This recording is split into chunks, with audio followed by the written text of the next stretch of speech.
sesuai dengan NIM 200404502015. Di sini saya akan menjelaskan tentang cara berkomunikasi efektif. Yang pertama, yaitu pengertian komunikasi efektif. Komunikasi efektif adalah pertukaran informasi, ide, perasaan yang menghasilkan perubahan sikap sehingga terjadi sebuah hubungan, baik antara pemberi pesan dan penerima pesan. Pengukuran efektivitas dari suatu proses komunikasi dapat dilihat dari tercapainya tujuan si pengirim pesan. Dapat melakukan komunikasi yang efektif dengan orang lain sangatlah penting bagi sisi psikologis kita. Melalui komunikasi, kita dapat mengirim apa yang kita butuhkan dan rasakan kepada orang lain. Selain itu, kita juga dapat memberikan respon atau tanggapan untuk menghormati apa yang dibutuhkan oleh orang lain. Komunikasi dapat membantu kita mengembangkan dan membina hubungan dengan keluarga, teman, serta pasangan hidup. Nah, ada beberapa cara berkomunikasi yang efektif, yaitu menyusun pembicaraan yang efektif. Menyusun pembicaraan secara efektif merupakan kunci dari cara berbicara yang baik. Berikut adalah beberapa hal yang dapat dilakukan untuk menyusun pembicaraan efektif. Yang pertama yaitu berpikir dengan jernih sebelum berbicara. Dalam urusan berbicara, biasanya kita kesulitan untuk berpikir dengan jelas ketika kita memiliki ide yang belum dipikirkan dengan baik, punya banyak hal yang ingin disampaikan, atau topik pembicaranya sangat penting bagi kita. Bila Anda menghadapi kondisi seperti ini, diam sejenak untuk menarik nafas dan coba berpikir dengan jernih sebelum mengeluarkan kata-kata. Susun kalimat yang ingin Anda sampaikan untuk menghindari keluarnya pesan yang salah atau membingungkan. Ini adalah langkah awal yang paling sederhana untuk bisa berbicara dengan baik. Kemudian, yang kedua yaitu kenali lawan bicara. Tahap lainnya dalam cara berbicara yang baik adalah mengetahui lawan bicara Anda. Dari situ, Anda bisa menentukan kata-kata yang akan dikeluarkan. Anda tidak bisa menganggap semua orang itu sama. Pengetahuan dan daya tangkap orang berbeda-beda. Anda tidak mungkin berbicara pada anak kecil menggunakan bahasa layaknya pada orang dewasa, atau menggunakan istilah-istilah sulit yang Anda pahami seperti pada orang awam. Bisa-bisa Anda hanya dianggap sok pintar atau orang jadi malas berbicara dengan Anda. Kemudian yang ketiga yaitu buat pembicaraan yang ringkas namun efektif. Berbicara secara efektif pada prinsipnya adalah berbicara seperlunya dengan menggunakan bahasa yang dapat dimengerti. Salah satu langkah penting dalam berbicara efektif adalah dengan mengetahui apa yang tidak harus dibicarakan. Mungkin dalam satu bahasan Anda memiliki contoh untuk menegaskan maksud Anda. Pada kenyataannya, orang lain bisa saja paham dengan Anda memberikan satu atau dua contoh penjelasan. Jika sedang berbicara dengan teman, buatlah pembicaraan Anda tidak bertele-tele dan langsung ke tujuan utama pembicaraan. Apalagi jika Anda berbicara di depan publik seperti berpidato, waktu Anda berbicara akan dihitung dan terbatas. Jadi buatlah pembicaraan Anda menjadi ringkas, padat, akan tetapi tetap jelas dan mudah dimengerti. Kemudian yang keempat yaitu beri gambaran pada perbincangan. Menggambarkan atau memberikan contoh kasus mengenai konsep bahasan pada lawan bicara Anda dapat membantu Anda untuk menyampaikan pesan yang dimaksud. Dalam bahasa Indonesia, kita sering mengibaratkannya dengan bahasan dengan kejadian lain yang lebih umum, agar gambaran dari pembicaraan kita semakin dimengerti.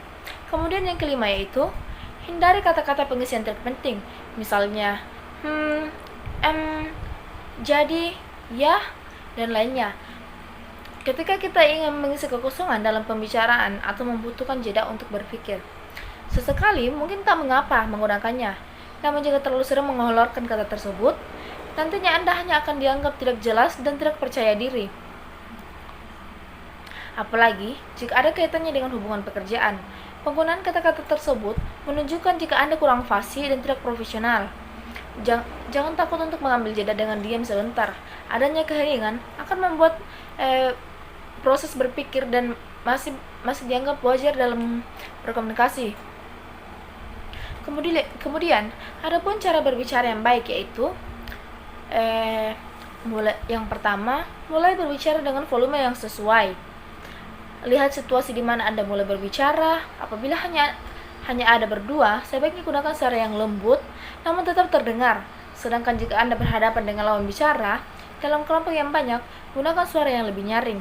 Tidak perlu berteriak, cukup bicara dengan volume yang cukup kencang agar semua orang bisa mendengarnya. Berbicara di publik dengan suara yang pelan dan lirih akan membuat orang-orang berpikir Anda adalah seorang yang pemalu. Yang kedua yaitu, lafalkan setiap kata dengan jelas. Semua orang mungkin bisa berbicara, namun tidak semua orang bisa melafalkan kata per kata dengan jelas, hanya orang-orang terlatih dan terbiasa saja yang bisa. Coba dengarkan diri Anda sendiri. Jika perlu, rekam dan perhatikan baik-baik. Berlatihlah secara teratur dengan melafalkan kata-kata, dengan memisahkan suku katanya. Misalnya, se, dan hat, bicara, dan lainnya. Ulang dengan pelan. Jika sudah terdengar jelas dan sempurna, percepat pelafalan Anda dengan kurangi jeda antar suku kata sampai Anda bisa berbicara dengan fasih. Kemudian yang ketiga yaitu, bicara dengan kecepatan yang cepat. Seringkali ketika kita gugup, cara kita berbicara pun menjadi terburu-buru. Atur napas ketika kita merasa gugup dan berbicaralah dengan perlahan. Beri lawan kesempatan untuk mendengarkan pesan yang ingin kita sampaikan. Jangan pula berbicara terlalu lambat seperti robot. Dilansir dari 6 Minutes, sebuah situs web yang mengulas tentang public speaking. Rata-rata pembicaranya yang bagus berbicara sebanyak 163 kata per menitnya. Kemudian yang keempat yaitu, gunakan nada atau intonasi yang dinamis. Dalam satu perbincangan, tentu akan ada berbagai jenis kalimat.